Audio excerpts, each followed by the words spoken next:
नमस्ते दोस्तों, मेरे YouTube channel Mahabharat real India में आपका स्वागत है। अगर आपको मेरी वीडियो पसंद आए तो इसे लाइक, शेयर और कमेंट ज़रूर करें। और हाँ, मेरे चैनल को सब्सक्राइब करना भूलें। तो चलिए शुरू करते हैं। गुरु गोबिंद सिंह जी का जीवन परिचय।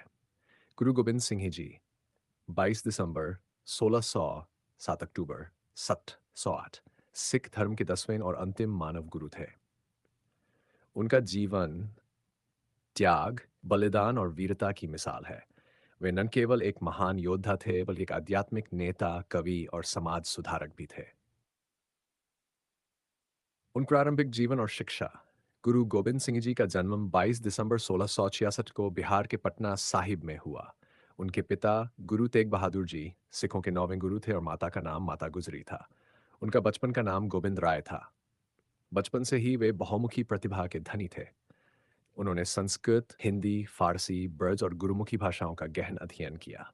मिजाज में उनका परिवार पंजाब के अनंतपुर साहिब में आकर बस गया। गुरु पद और पिता का बलिदान। 1675 में मुगल सम्राट औरंगजेब ने कश्मीरी पंडितों को इस्लाम धर्म अपनाने के लिए मजबूर किया। कश्मीरी पंडितों ने गुरु तेग बहादुर जी से मदद मांगी। धर्म की रक्षा के लिए गुरु तेग बहादुर ने दिल्ली में अपना बलिदान दिया। पिता के बलिदान के बाद मात्र 9 वर्ष की आयु में गोविंद राय को सिख धर्म का 10वां गुरु बनाया गया। खालसा पंथ की स्थापना। 13 अप्रैल 1699 को बैसाखी के दिन गुरु गोबिंद सिंह जी ने खालसा पंथ की स्थापना की। आनंदपुर साहिब में उन्होंने 5 प्यारों को चुना और उन्हें अमृतपान कराकर खालसा बनाया। उन्होंने सिख धर्म को संगठित करने के लिए कुछ प्रमुख नियम बनाए। जाति और भेदभाव को समाप्त किया।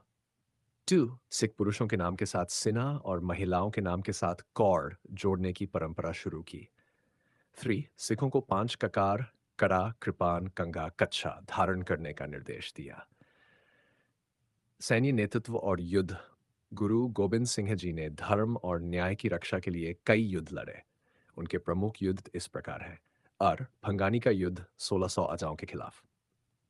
नादौन का युद्ध 1691 मुगल सेना के खिलाफ। आनंदपुर का युद्ध सिद्ध मुगलों और पहाड़ी राजाओं के गठबंधन के खिलाफ। 4 चमकौर का युद्ध 1704, जहां गुरुजी ने अपनी छोटी सेना के साथ मुगलों की विशाल सेना का सामना किया। मुक्तसर का युद्ध धर्म की रक्षा के लिए लड़ा गया अंतिम महत्वपूर्ण युद्ध। इन युद्धों में गुरु गोबिंद सिंह जी ने वीरता और अद्भुत सैनिक कौशल का परिचय दिया। साहित्यिक योगदान। गुरु गोबिंद सिंह जी एक उत्कृष्ट कवि और लेखक थे। उनकी रचनाएं सिख धर्म और मानवता को गहराई से समझने का माध्यम है। उनकी प्रमुख रचनाएं हैं जाप साहिब, ईश्वर की महिमा का वर्णन। अकाल उस्तत, ईश्वर के अनंत स्वरूप की प्रशंसा। शक्ति की देवी चंडी की वीरता का वर्णन। 4 जफरनामा, औरंगजेब को लिखा गया एक पत्र। विचित्र नाटक, उनकी आत्मकथा। इन रचनाओं में गुरुजी ने वीरता, नैतिकता और धर्म का संदेश दिया। परिवार और बलिदान। गुरु गोबिंद सिंह जी का विवाह माता जीतो, माता सुंदरी और माता साहिब कौर से हुआ। उनके 4 पुत्र थे। साहिबजादा जुजाड़ सिंह, साहिबजादा जोरावर सिंह, फौर, साहिबजादा फतेह सिन्हा। उनके चारों पुत्रों ने धर्म की रक्षा के लिए अपने प्राणों का बलिदान दिया। साहिबजादा जोरावर सिंह और फतेह सिन्हा को जीवित ही दीवार में चुनवा दिया गया, लेकिन उन्होंने धर्म नहीं छोड़ा। गुरु ग्रंथ साहिब को गुरु घोषित करना।